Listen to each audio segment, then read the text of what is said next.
کا میں نے بھی اپنے بیان میں تذکرہ کیا اور دھرو راٹھی کی تعریف بھی کی کہ ان کی سائنسی تحقیقات بڑی زبردست ہوتی ہیں. ابھی دھرو راٹھی صاحب کی ایک حالیہ تحقیق انہوں نے یوٹیوب پہ ڈالی اپنے چینل پہ، جس میں یہ ثبوت پیش کرنے کی کوشش کی ہے کہ پاکستان ایک دہشت گرد ملک ہے اور پاکستان دہشت گردوں کو پروموٹ کرتا ہے، لیکن بہت ہی بددیانتی سے کام لیا ہے. اور میری نظر میں دھرو راٹھی کا جو ایک امیج تھا نا، وہ دھڑام سے نیچے آ گیا ہے کہ بھائی آپ بھی اپنے چینل کو بچانے کے لیے آپ نے اتنے بڑے بڑے الزامات پاکستان کے اوپر ڈال دیے، اور خود آپ کے اپنے کنٹری جو دہشت گردی کو پروموٹ کر رہا ہے، سپورٹ کر رہا ہے، جس کے خود انڈیا کی گورنمنٹ نے اعتراف کیا ہے، ان کو آپ پی گئے بڑے آرام سے. تو یہ کوئی اعتدال کی بات نہیں ہوتی. میرے اب دھرو راٹھی سے چند سوالات ہیں جو میں نے ریٹن میں لکھے تاکہ دائیں بائیں میں نہ جاؤں، بات لمبی نہ ہو، ریٹن میں لکھوائے میں نے. یہ میرا پہلا سوال دھرو راٹھی سے یہ ہے کہ انڈیا کی طرف سے یہ پاکستان پہ الزام لگایا جاتا ہے کہ پاکستان دہشت گردوں کو سپورٹ کرتا ہے. اس کے ثبوت میں آپ نے سارے انڈین اخبارات اور انڈین نیوز چینل ہی کے حوالے دیے ہیں. یہ بالکل ایسے ہے جیسے میں دعویٰ کروں غفار کے بارے میں کہ اس نے چوری کی ہے اور دلیل میں اپنے ہی دعوے کو پیش کرنا شروع کر دوں. تو دلیل ہمیشہ کسی تیسرے سے دی جاتی ہے، تھرڈ پارٹی سے دی جاتی ہے دلیل ہمیشہ کسی سے. یہ تھوڑی کہ جو مدعی ہے اسی کا دعویٰ ہی دلیل ہے. تو دھرو راٹھی صاحب کوئی آپ تھرڈ پارٹی سے دلائل اور ثبوت پیش کریں جو الزامات آپ نے پاکستان گورنمنٹ پہ لگائے ہیں. آپ کا کنٹری دہشت گردی کر بھی رہا ہے اور اس پہ فخر بھی کر رہا ہے. تو دھرو راٹھی سے میں یہ ریکویسٹ کروں گا کہ ذرا اس دہشت گردی کو بھی آپ مارکیٹ میں لے کر آئیں، جبکہ بلوچستان کا بارڈر ملتا نہیں ہے انڈیا سے، اتنی دور سفر کر کے وہاں دھماکے کروا رہا ہے. جعفر ایکسپریس پہ اس نے جو کچھ کروایا. تو دھرو راٹھی کو چاہیے کہ آپ ذرا اپنے ملک کی بھی خبر لیں، پھر ہم آپ کے تجزیے کو دیکھیں گے کہ آپ واقعی انصاف کے ساتھ ایک تجزیہ کر رہے ہیں. اور کلبھوشن یادیو یہ جاسوس انڈیا کا گرفتار ہوا ہے بلوچستان سے اور اب تک پاکستان کی تحویل میں ہے. یہ اتنا بڑا ثبوت ہے ہمارے پاس کہ آپ کے جاسوس یہاں گھوم رہے ہیں اور یہ کچھ کر رہے ہیں. تو دھرو راٹھی کو چاہیے ذرا اس جاسوس کا بھی حوالہ دے اور بتائے کہ انڈیا کتنی بڑی دہشت گردی پھیلا رہا ہے. اور دھرو راٹھی نے الزام لگایا ہے اسی طرح افغانستان میں جو انڈیا اب بھی پاکستان کے خلاف دہشت گردی کر رہا ہے، اس کے بھی DDISPR نے کتنے ثبوت پیش کیے ہیں. تو ان ثبوتوں پر بھی آپ ذرا بات کرو نا. پاکستان کے جو DDISPR نے یہ ثبوت دیے ہیں آپ ثابت کرو کہ یہ ثبوت غلط ہیں. پوری ایک پریس کانفرنس کی ہے، اس کے بعد پاکستان نے جوابی حملہ کیا تھا، اس پہ بھی آپ تبصرہ کریں. تیسری بات یہ کہ دھرو راٹھی نے پاکستان پہ الزام لگایا عدم برداشت، مذہبی جنونیت. آپ کو یاد ہوگا چند سال پہلے میں گیا ہوں بلوچستان، جہاں میں نے ایک مندر کا ولاگ بنایا ہے کہ کتنے سکون سے ہندو لوگ پاکستان میں مندروں میں جاتے ہیں اور اپنی عبادتیں کرتے ہیں، چرچ کھلے ہوئے ہیں. ہم میں اگر برداشت نہ ہوتی تو اتنے سکون سے ہندو، عیسائی، سکھ یہاں پہ رہ نہ رہے ہوتے. ہم نے تو بارڈر کھول دیا سکھوں کو لاہور میں آنے کے لیے اور اپنی عبادت گاہ میں جانے کے لیے. انڈیا میں مسجدوں کے ساتھ کیا سلوک ہو رہا ہے؟ آئے دن مسجدوں کو مسمار کیا جا رہا ہے. بابری مسجد توڑی گئی، شہید کی گئی، اور جو مسلمانوں کے ساتھ وہاں سلوک ہو رہا ہے عدم برداشت. گائے کا گوشت آپ سر عام کھا کے دکھا دو، جو آپ کا حشر نشر کرتے ہیں وہ صرف ایک گائے کے معاملے پہ جو انہوں نے کیا کیا. بھائی اگر آپ کو گائے نہیں کھانی آپ نہ کھاؤ، ہر مذہب میں گائے مقدس تھوڑی ہے، آپ مت کھاؤ گائے. دیکھو ہمارے ہاں بعض عیسائی خنزیر کھاتے ہیں، ہمارے مذہب میں خنزیر کیا ہے؟ حرام ہے. ہم ان کو روکتے ہیں نہیں بھائی تمہارے مذہب میں جائز ہے تم کھا سکتے ہو، ہمارے مذہب میں جائز نہیں ہے ہم نہیں کھا سکتے. لیکن آپ ہندوستان میں گائے کھا کے دکھاؤ آپ. تو دھرو راٹھی کو چاہیے تھا کہ اس پہ بھی آپ ایک ولاگ بنائیں اور کہیں یہ عدم برداشت کہاں ہے؟ ہندوستان میں یہ عدم برداشت. لڑکی کے چہرے سے اسکارف کھینچنے کا واقعہ یہ پاکستان کا ہے یا ہندوستان کا ہے؟ کتنا بڑا اسکینڈل بن گیا تھا وہ. یہ تو ہندوستان کا واقعہ ہے. احمد آباد کا واقعہ پاکستان میں ہوا ہے، ہندوستان میں ہوا ہے، جہاں گھس کے مارا گیا ہے مسلم آبادیوں پہ، کس طرح بچوں پہ ظلم کیا گیا ہے. عیسائی بھی اس کے خلاف کھڑے ہوئے، مسلم بھی کھڑے ہوئے، سکھ بھی کھڑے ہوئے. یہاں ہم نے نہیں دیکھا کوئی اقلیت والے، مذہبی اقلیت والے کبھی ہماری گورنمنٹ کے خلاف کھڑے ہوئے ہوں. ان کو پتا ہے بھائی یہ گورنمنٹ کس کا ساتھ دے رہی ہے، یہ اقلیتوں کے حقوق کی، جو اقلیت کہتے ہیں جو مائنورٹی میں ہوتے ہیں، جو بھی غیر مسلم ہیں. تو دھرو راٹھی کو چاہیے ذرا اس پہ بھی کچھ روشنی ڈالے, پھر ہم آپ کہیں گے کہ ہم آپ کو مانیں گے کہ آپ انصاف کے ساتھ تجزیہ کرتے ہو. دھرو راٹھی سے میرا سوال یہ ہے کہ ڈاکٹر ذاکر نائک ایک بالکل پازیٹو وے میں اسلام کی تبلیغ کر رہا تھا, آپ نے اس کو ملک سے باہر نکال دیا, نیشنلٹی چھین لی, اس کی جائیدادوں پہ قبضہ کر لیا آپ نے. تو کون شدت پسند ہے؟ آپ کے ملک کا ایک شخص تھا, نیشنل تھا, آپ اس کو تحفظ دیتے. اگر اس نے کوئی غلطی کی تھی آپ اس کے خلاف کیس کر لیتے, ثابت کرتے غلطی کیا ہے وہ, لیکن آپ نے اس کو دنیا میں کسی قابل نہیں چھوڑا. آپ نے وہ در بدر کی ٹھوکریں کھاتا پھر رہا ہے. اور خود دھرو راٹھی کیوں جرمنی میں ہے اس وقت؟ آپ کیوں نہیں انڈیا جا کے آرام سے رہتے؟ انڈیا چھوڑ کے بھاگے ہوئے. تو اتنا ہی انڈیا اگر براڈ مائنڈیڈ اور تحمل مزاج کنٹری ہے تو دھرو راٹھی ذرا آپ جاؤ نا, انڈیا جاؤ, آپ پھر وہاں جا کے رہو. آپ خود وہاں سے فرار ہوئے ہو انڈیا سے. تو یہ بہت ہی ناانصافی والا تجزیہ کیا دھرو راٹھی نے. میرا ایک اور سوال ہے دھرو راٹھی سے, انڈیا میں جب بھی الیکشن ہوتے ہیں پاکستان سے دشمنی کا منجن بیچے بغیر آپ کو ووٹ نہیں ملتے. وہاں ہر شخص کو پاکستان مرد آباد کا نعرہ لگانا پڑتا ہے. اویسی کو دیکھ لو نا آپ, جو ٹوپی پہن کے آج کل پاکستان مرد آباد, پاکستان مرد آباد. کبھی ہمیں دیکھا ہم نے انڈیا مرد آباد کا نعرہ لگایا ہو؟ کبھی ہمیں دیکھا؟ کبھی ہمارے کسی سیاستدان کو, نواز شریف کو, بے نظیر بھٹو شہید کو, اور ذوالفقار علی بھٹو شہید کو, اور اللہ بھلا کرے عمران خان کو, زرداری کو, اور شہباز شریف کو, اور کون رہ گیا, بلاول بھٹو کو, کبھی دیکھا کہ ووٹ لینے کے لیے یہ کہا ہو کہ انڈیا مرد آباد؟ کبھی دیکھا؟ ہمارے ہاں انڈیا کی دشمنی پہ کسی کو ووٹ نہیں ملتا. انڈیا میں ووٹ ملتا پاکستان مرد آباد کا نعرہ لگا کے ہے. تو شدت پسند پاکستانی ہوئے, انڈیا ہوا, انڈیا شدت پسند ہوا. آپ کو پاکستان دشمنی وہاں نکالنی ہے, پاکستان کی صحت پہ کوئی فرق نہیں پڑتا, کوئی مرد آباد کے پاس.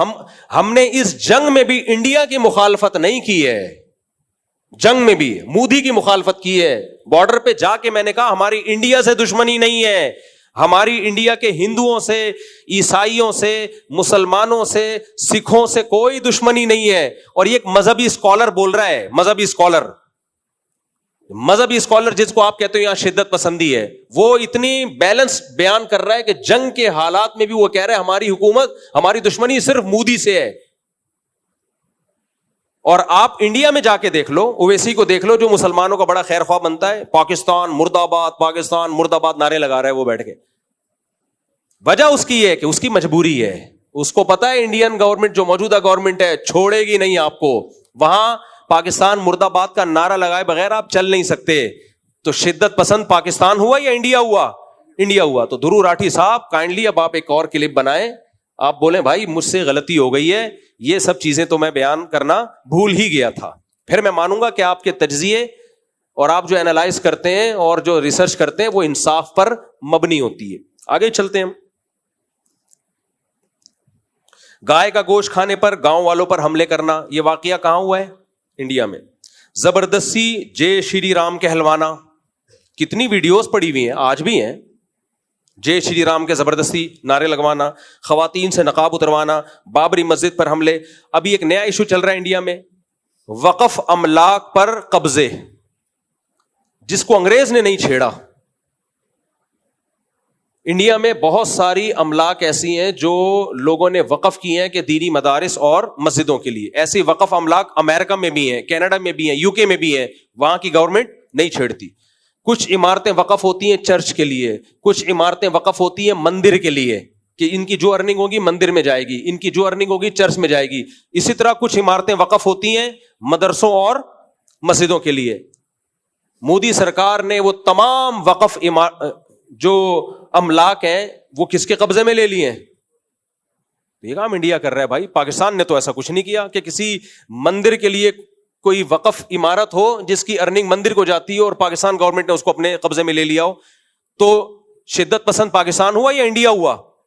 تو دھرو راٹھی کو چاہیے آپ ذرا اس پر بھی بات کریں. حالیہ جنگوں میں آپ دیکھ لو, حالیہ جنگوں میں پہل پاکستان نے کی تھی, انڈیا نے کی تھی.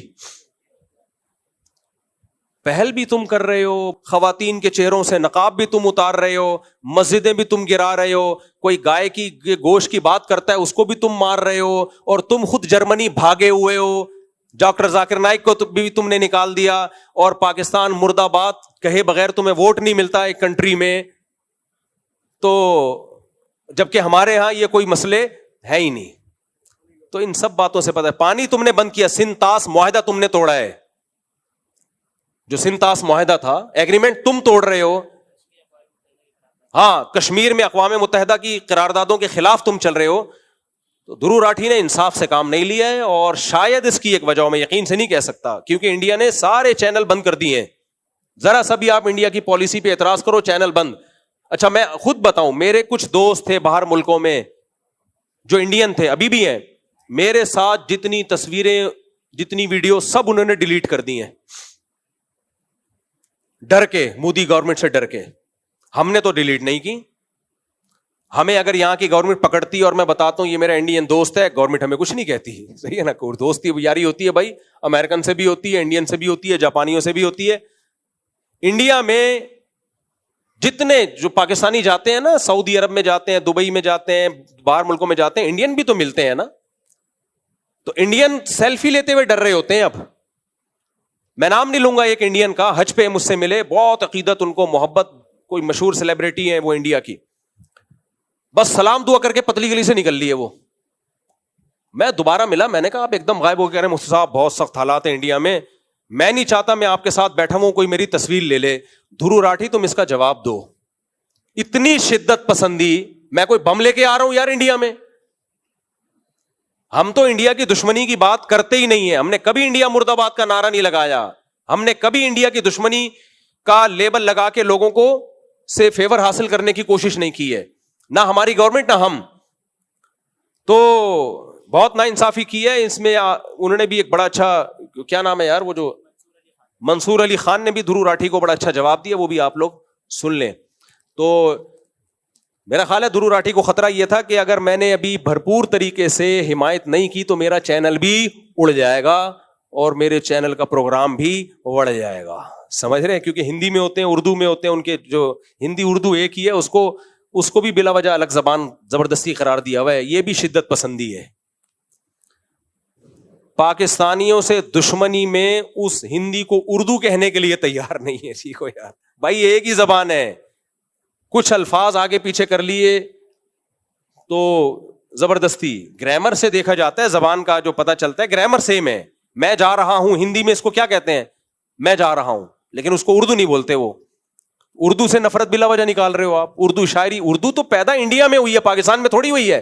پاکستان کی مقامی زبان اردو نہیں ہے, پاکستان کی مقامی زبان بلوچی ہے, پاکستان کی مقامی زبان سندھی ہے, پاکستان کی مقامی زبان پشتو ہے, پاکستان کی مقامی زبان سرائکی ہے, ہزارہ وال ہے. انڈیا کی مقامی جو زبان ہے نا بیسک, وہ اردو ہے, لکھنؤ کی پیداوار. آپ نے دشمنی میں یار اپنی زبان سے رشتہ توڑ لیا یار کہ مسلمان بولتے ہیں اردو. اور آپ کو پتا ہے کہ ابھی چھوڑا, میں لمبی تفصیل میں جاؤں گا تو ساری شدت پسندیاں آپ کی طرف سے ہو رہی ہیں, اور آپ کی فلمیں اردو میں بنتی ہیں, آپ کے گانے اردو میں ریلیز ہوتے ہیں. مجبور ہیں آپ اردو, لیکن دشمنی دیکھو, جان جان کر مشکل الفاظ لے کر آئیں گے ہندی میں, جس کا مطلب خود انڈیا کے لوگوں کو سمجھ میں نہیں آ رہا ہوگا. ہر طرح کی شدت پسندی آپ اختیار آپ نے کی ہوئی ہے, اور سارا ملبہ کس کے اوپر ڈال رہے ہو, پاکستان کے اوپر آپ نے ڈال دیا ملبہ. ہاں, کرتارپور میں دیکھو نا, سکھوں کو ہم نے عبادت گاہ کھول دی, ان کی عبادت کرنے کے لیے سکھاتے ہیں, عبادت کر کے جاتے ہیں. تو یہ ساری شدت پسندی. دھرو راٹھی سے میں کہوں گا کہ آپ اپنے فیصلے پر نظر ثانی کریں. ہم تو, ہماری نظر میں تو آپ کا ایک بڑا اچھا امیج تھا کہ آپ بڑی ایک معتدل رائے ہوتی ہے آپ کی, لیکن اس دفعہ تو آپ نے سارا بیڑا غرق کر دیا, سارا ہی بیڑا غرق کر دیا. اور اگر آپ پھر بھی اس پہ مسیرنی پاکستان دہشت گردی کو سپورٹ کرتا ہے تو پھر آپ انڈیا کی دہشت گردی کے بھی کچھ مثالیں دیں, اور بتائیں کہ اگر پاکستان کرتا ہے تو انڈیا زیادہ کرتا ہے, زیادہ کرتا ہے انڈیا.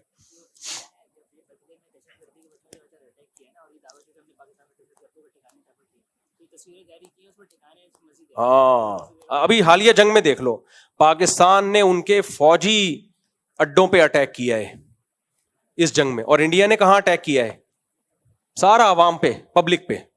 مسجدیں صاف نظر آ رہی ہیں, مسجدوں کو شہید کیا ہے. ہماری گورنمنٹ نے, ہماری فوج نے کہا ہم مندر نہیں گرائیں گے. ایک انگریز نے بڑا زبردست تجزیہ کیا ہے, میں نے خود اس کا کلپ سنا. اس نے کہا کہ جنگ اگر کسی نے سیکھنی ہے تو اس موقع پہ پاکستان آرمی سے پاکستانی افواج سے سیکھے،